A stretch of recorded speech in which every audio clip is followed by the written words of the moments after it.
Upaya proses evakuasi terhadap 8 petambang yang terjebak di dalam sumur galian tambang telah memasuki hari ke-7. Tim SAR gabungan serta relawan masih berfokus untuk melakukan pengeringan atau penyedotan air yang menggenangi sumur galian tambang. Berikut ini liputan jurnalis Kompas TV Bayu Sasongko.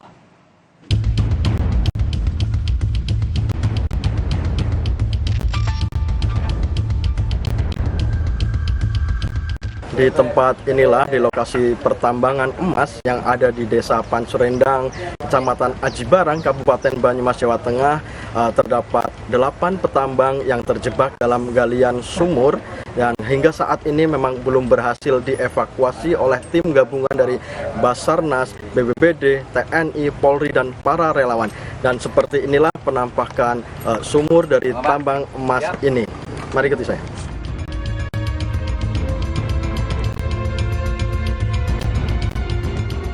Ya, seperti inilah saudara kondisi sumur. Ini memang bukan sumur yang jadi TKP terjebaknya 8 petambang itu, tapi seperti inilah penampakan dari sumur tersebut.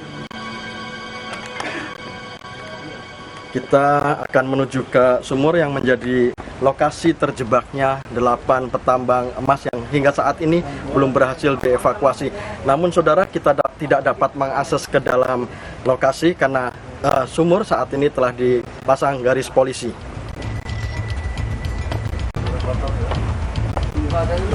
Ya saudara, di tempat inilah atau di worksite 1 ini para petambang terjebak di dalam sumur galian tambang emas ini.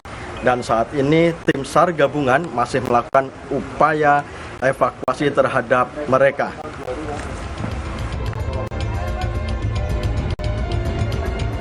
Ya saudara, inilah data-data dari para petambang, 8 petambang yang kebanyakan memang berasal dari wilayah Kabupaten Bogor, Jawa Barat. Dan ini juga ada gambar dari identitas dari para petambang tersebut.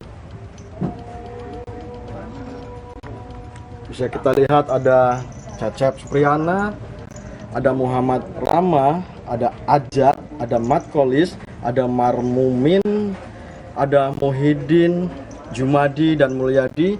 Mereka adalah warga dari Desa Kiarasari dan juga Desa Cisarua, Kabupaten Bogor, Jawa Barat. Berbagai peralatan telah dikerahkan oleh tim SAR gabungan ini seperti alat penyedot air, bahkan kemarin sempat menurunkan alat berat juga yang walaupun akhirnya secara teknis telah dipertimbangkan dan tidak jadi diturunkan, namun tim tetap melakukan upaya penyedotan atau pengeringan terhadap sumur galian tambang tersebut, karena yang menjadi kendala utama dari proses evakuasi ini adalah genangan air yang berada dalam sumur tersebut yang tidak juga surut hingga sampai saat ini. Bayu Sasongko, Kompas TV, Banyumas, Jawa Tengah. Saudara, 2 pencuri sepeda motor babak belur dihajar warga setelah kepergok polisi. Informasi ini kami hadirkan setelah jeda.